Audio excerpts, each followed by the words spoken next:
Godwin Emefiele to seek asylum in the UK as SSS intensifies threats ahead of January 9th vacation deadline.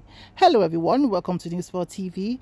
Compliments of the season and wishing us all a prosperous 2023 in advance. It has been informed that Godwin Emefiele, the governor of the Central Bank of Nigeria, has concluded plans to seek refugee status in the United Kingdom over developing threats to his position and personal safety from the State Security Service. It was said that people said they are familiar with this kind of situation. Since this is now looking impossible for him to return to Nigeria, the next move is to file for asylum in the UK, a source said under anonymity to discuss the matter with the Gazette. The UK is his first option for asylum, but he has not ruled out the United States either. The Gazette confirms that Mr. Emefiele departed London on December 26th for the United States, where he remained as of Friday morning. It was unclear when he planned to return to the UK, but his strong family ties to Britain were said to be behind his decision to pursue asylum there. He has been afraid that things would grow more complicated for him should he delay his asylum application and risk being declared wanted by the DSS with extradition requests to his shelter countries. The Gazette was informed that the ongoing threat against Mr. Emefiele has been the most potent he has faced yet as CBN governor. He resumes the job in June 2014. Mr. Emefiele has been weighing his options from abroad, where he has been forced to tarry amidst raging intrigues to rope him as a financier of terrorism. The Gazette learned the CBN governor left Nigeria between December 9th and 10th, according to people familiar with the schedules, and appeared with President Muhammadu Buhari during a publicized Washington trip that ended on December 17th.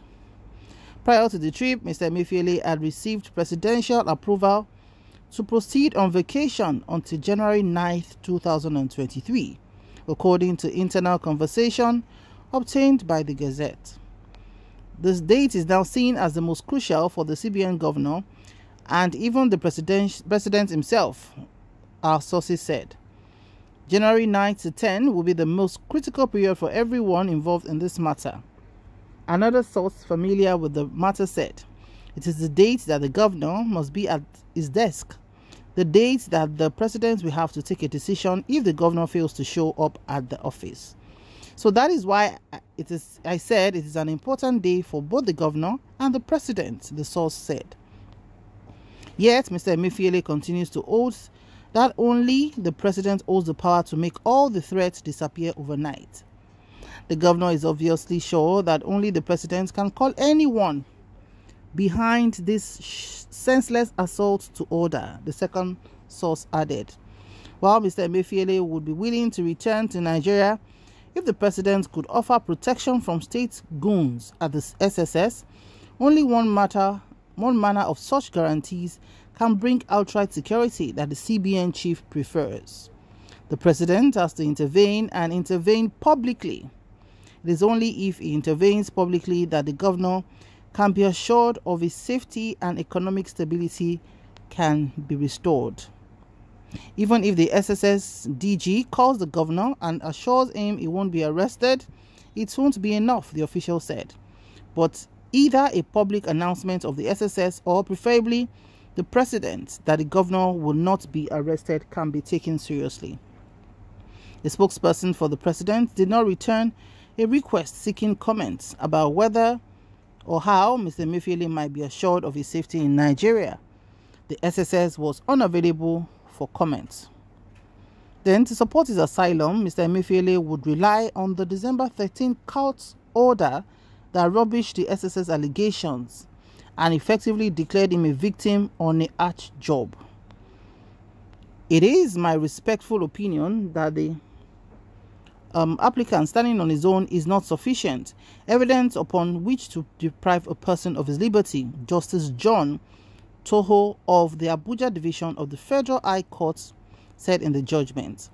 The SSS had brought the allegations to obtain a warrant against Mr. Emefiele ex parte, a judicial process that allows the judge to grant an order after hearing from one party. It is usually temporary. The court has only listened to the SSS version of the allegations and still dismissed everything as lacking any shred of evidence, the second source said. Now imagine what would happen if the governor is allowed to make his own case. Prior to the latest crisis, which have blunted the capital market, Mr. Emefiele had long been seen as an influential figure in the current administration. He has helped the government to manage prolonged financial distress and stave off a stark collapse of the nation's economy, officials said. But his recent decisions to redesign the national currency and significantly limit cash withdrawals have been traced to his open involvement in partisan politics in defiance of extant federal regulations. He made moves to seek presidential nomination earlier this year, but backed down after the president ordered all federal officials with political ambition to step down from office. Politicians nationwide were said to have stockpiled cash which they intended to deploy for voter inducement. But with Mr. Emefiele's decision to phase out major currencies in circulation by January 31st, 2022, politicians will find it more difficult to successfully find the cash to bribe voters at the ballot box. Mr. Emefiele was widely criticized when he introduced the policy in October and followed it with another controversial measure that sought to limit cash withdrawals to 100,000 naira per week for Nigerians.